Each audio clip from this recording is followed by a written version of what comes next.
ভিডিঅ'ত মই আপোনালোকক কৈছিলোঁ মোৰ এজনী মৰমৰ ভণ্টি আহিব, কিন্তু কথাটো ছাৰপ্ৰাইজত ৰাখিছিলোঁ যিহেতু মই তাকো নজনালোঁ কোন আহিবনো।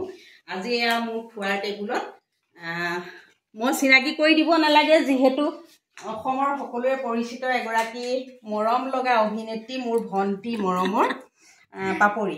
আৰু এয়া পাপৰি ৰিয়েল লাইফৰ হাজবেণ্ড বাবাতু বৰুৱা, লগতে ঋতুপ্ৰিয়ম আৰু পাপৰি বৰুৱাৰ মাক দেউতাক আৰু এয়া শহুৰ দেউতা। গতিকে আপোনালোকক এনেকৈ শুশ্ৰূষা কৰিছোঁ, কি কৰিছোঁ নাজানো, মানুহজনো যিহেতু ঘৰত নাই, গতিকে কি কৰিছোঁ নাজানো, এনেকৈ আজি আপ্যায়িত কৰিলোঁ যাতে সকলোৱে ভালদৰে মনৰ হেঁপাহেৰে খাওক, সেয়াই। আৰু এইখিনিতে কৈছোঁ বৌয়ে বহুত ধুনীয়াকৈ শুশ্ৰূষা কৰিছে আমাক। খোৱা বোৱাটো হৈয়ে থাকিব, ইয়াত আহিয়ে থাকোঁ, খায়ে থাকোঁ। তাৰ মাজতে আৰু এটা কৈছোঁ, আমি চিনেমা প্ৰচাৰত ঘূৰি ফুৰিছোঁ। আমাৰ এখন ৱেব ছিৰিজ আহি আছে বাপু কণৰ বিলৈ বুলি, আৰু সকলোৰে বৌ চেনেলৰ যোগেদি আমি দৰ্শকসকলক আহ্বান জনাইছোঁ আমাৰ ৱেব ছিৰিজখন চাব। ডিডি চিনে প্ৰডাকশ্যনৰ ইউটিউব চেনেলত আমাৰ ৱেব ছিৰিজখন আহি আছে, গান আহি আছে, চাব। আৰু ডিব্ৰুগড়ত প্ৰথম অন্নমুঠি ধৰিয়ে বৰ সুখী অনুভৱ কৰিম।